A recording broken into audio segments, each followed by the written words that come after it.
أهلا بكم إلى هذه النشرة مستهلها من مدينة طنجة التي شهدت أمس انهيار جزء من مبنى سكني بالحي الجديد المعروف بكسبرة. أحجار هذا المبنى تساقطت على رؤوس عدد من المارة ما خلف إصابة 7 أشخاص هم 5 نساء وطفلة رضيعة، وأيضا إصابة الطفلة كانت الأخطر أدخلت على إثرها قسم الإنعاش بمستشفى محمد الخامس، وقد فتح تحقيق لمعرفة الأسباب وراء هذا الحادث. من طنجة روبورتاج فؤاد عزوزي وعثمان ميركادو.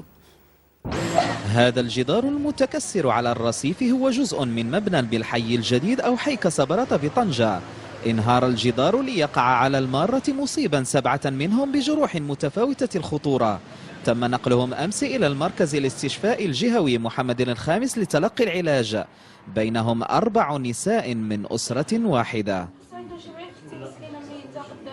كنا ماشيين في كسبرة هيدا واحد الساعة تلقى داكشي طاح علينا، وبقيت عارقة لا حتى حاجة، بقيت عارفة حتى حاجة. كنشوف اختي مسكينة الزوار الدراري كيشوفوها كيغوت، انا كنشوف رجلي مطيرة للحمة من رجلي مهرسة من يدي مضروبة من هنايا، كنشوف ماما مسكينة مضروبة انا وبنتي والحفيدة ديالي في طهري، وجا ديك الحته طاح عليا ما حسيتش انا حتى لقيت راسي في الارض، وبنتي هزوها للجواد وبقاو ماشيين بها وانا كنجري موراها، واحده مطيحه وانا كنجري واخا شابره في راسي وانا كنجري، راسي يدي كيدخل لي في راسي.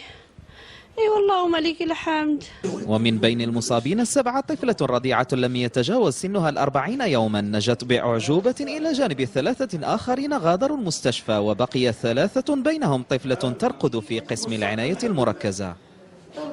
أما 3 حالات اللي هما من 48 سنة وبناتيها، هاد الطفلتان هما اللي أصيبوا بردود خطيرة. طفلة من 7 سنوات عندها كسر لعظم الصدغي الأيسر مع تفتيت مع غيبوبة كلية، تم نقلها على السرعة لقسم إنعاش. هذا الحادث الذي فتح بشأنه تحقيق للكشف عن الأسباب فتح من جديد باب عودة شبح الانهيارات في المباني، ومثيرا لسؤال قديم جديد عن السلامة والمراقبة في قطاع البناء.